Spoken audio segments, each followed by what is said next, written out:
I'm going to read you the letter that I wrote to all of the members of the State Building Commission, Executive Committee, etc., about this, and you guys see what you think. Friends, I speak to you today carrying with me the serious concerns of university students and people from across the state, over 2,000 of which have signed a petition asking the Executive Subcommittee of the State Building Commission to deny the university's request for proposal to open up thousands of acres of our forestry research land to fracking. They do this with good reason. We're very concerned. Are you aware that Theo Colborn, PhD, founder and president of the Endocrine Disruption Exchange, has detected 649 chemicals in the fracking fluid used in the drilling process? Half of them have been linked to cancers, diabetes, obesity, and metabolic syndrome. 55% of the chemicals cause brain and nervous system damage.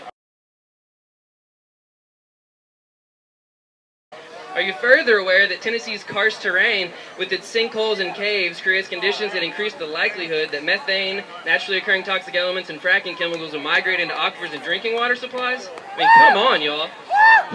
This vast area in Morgan and Scott counties, up in the northeast part of the state, known as the Cumberland Forest, serves as the headwaters of major watersheds that serve public water utilities as well as livestock needs in our state.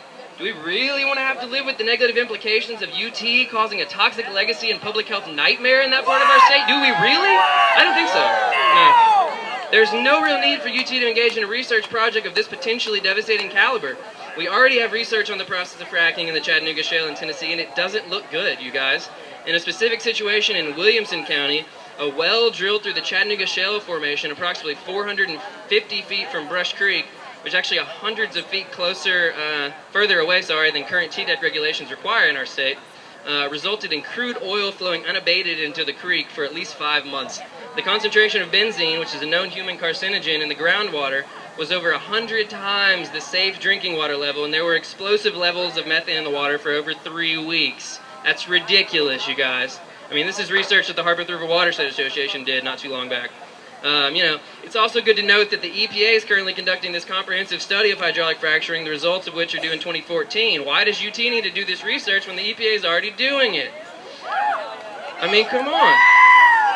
The facts are out, and they're not looking good, especially for investment by an institution of higher learning. Similar research projects as this, funded by the natural gas industry, have been conducted at higher institutions of learning before, and they've ended with skewed results in favor of the industry. We don't want that in Tennessee. Why would we engage in research that would not only be devastating to this pristine forest region and the people surrounding it, but also to the future reputation of this great university? I mean, come on, we don't want to do that. Do we? I mean, any UT lease of public land to energy companies for gas and oil drilling is going to undermine the trust that the people of this great state put into higher education and its affiliated groups. Instead of pursuing fossil fuels and non-renewable resources, they're going to poison and pollute our ecosystems and destroy our people's livelihoods. UT and the state of Tennessee should instead be continuing to become a leader in researching and implementing clean, renewable, and truly sustainable energy. That's the future, y'all. That's where we're at, and we're here to tell them, you can't just pretend to us that you're going to go do research when really it's all about making some money, because that's going to make you look bad, and we're going to make you look bad, so don't give us the opportunity. All right? Thank y'all.